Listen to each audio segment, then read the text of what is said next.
One thing that will not be here as soon as we expected it is Cyberpunk 2077. CD Projekt Red put up that devastating, dreaded yellow rectangle on social media the other day, which every time you see, it's like, the groundhog sees his shadow or whatever. It means something. It means there's going to be a delay, right? Like, it means we're not going to be playing this game for a very long time.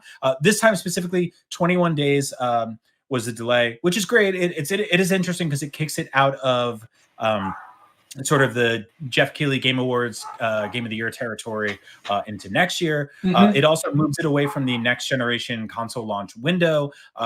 Interesting thing about this game, it is coming to PC, Stadia, PS5, Xbox Series X, Xbox Series S, Xbox One X, Xbox One, PS4 Pro, and PS4.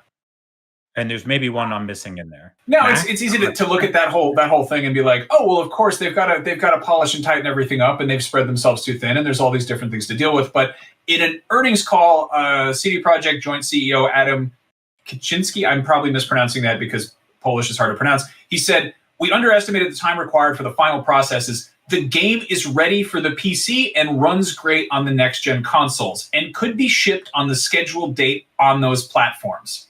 However, even though the game has been certified on the current gens by both Sony and Microsoft, some final optimization processes for such a massive and complex game require a bit of additional time," which is frustrating. Right. Because, I mean, they also kind of did a big reveal in this game alongside a big sort of Series X announcement. I feel like a lot of people are buying a new console for this game, and we're excited to play this game day one on their brand new console. And at the same time, there are also a huge amount of people out there who wanted to play this game on their current gen consoles because it was announced way at the very beginning of last gen. Like this game was announced in 2012, a year before the PS4, Xbox One base models were released. Right. So like, I don't think it's not outrageous to be like, I'm going to play this on PS4. Like, let me play it on PS4. But at the same time, it totally sucks for anybody who's like, yeah, I upgraded my PC or I bought a new next-gen console. So like, yeah, and so that's an interesting thing to note here. Couple of like, things real quick is obviously there is currently no sort of like dedicated PS5 or Xbox Series XS version of Cyberpunk 2077. Those hardware, the game will benefit from the power of those hardware, the SSDs, all that other fun stuff, right? It will look and play better than it does on current gen hardware for sure. And you have to surmise that CD Projekt Red is having a easier time developing for those systems alongside the PC version. That's a weird kind of like edge case, because they say that gets rolled into what constitutes last gen. Like a PS4 Pro is still technically a PS4. But were it treated like a separate device entirely, like maybe we could all get Cyberpunk day one, and like that sucks for people with like PS4 launch versions. But at the same time, you have that many more people who can play this new game. Yeah, and so I've seen a lot of conversation on social media about like what should actually happen here, because this is a 21-day stretch of a delay that will be long days, hard hours, developing mostly probably to get the kinks out of for now I can say current gen versions of those games. And by current gen, I mean the current generation of PS4 and Xbox One is fascinating in that it's one of the first that had a significant split in power midway through the generation. But those sales numbers of those second sort of tertiary, secondary versions of those systems never even began to eclipse the sales of the initial versions of those systems, because the entry-level versions of those systems, which are now very cheap, sold in the tens and millions. We're talking like 115 million PS4s in the wild, most of which are the base model, and around 50 million versions of the Xbox, most of which are not the One X, but the base model. And so those consoles now are basically like developing for a 7-year-old, 8-year-old PC. I mean, you could argue that last gen is a generation and a half long, because we did get that sort of half step up with the Pro and the One X, and it's, I don't know, like I'm sort of two minds about this, because part of me is like, well, they've had 8 years to get it together, and obviously they've been working very hard on it. At the same time, they managed to get, The Witcher 3, which is a crazy ambitious game, and they that was clearly like they targeted what that console generation was capable of.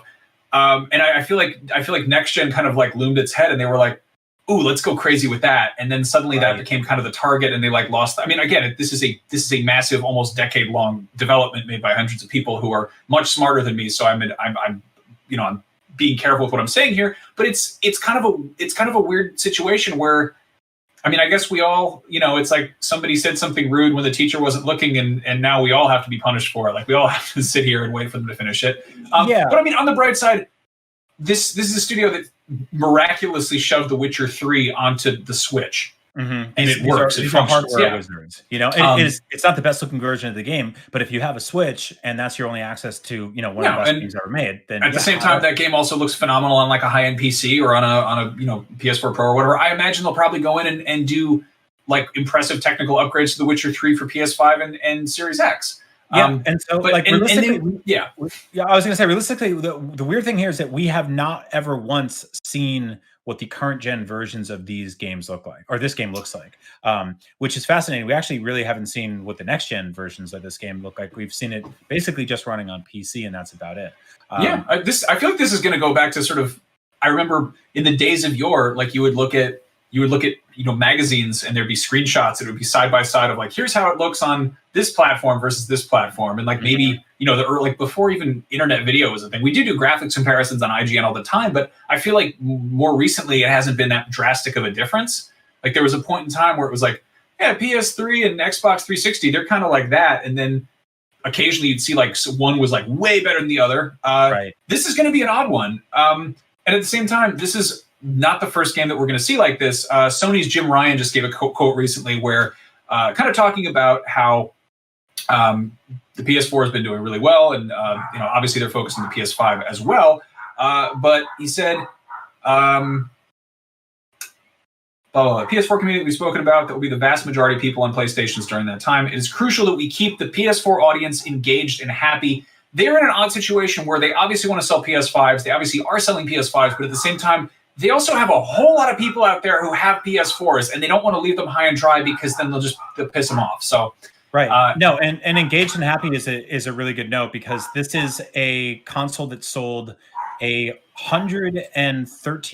million units so far. Had multiple Game of Year contenders this year. That there were record-selling games. Ghost of Tsushima, I believe fastest new IP of all time. Last of Us 2 sold incredibly quickly and well too.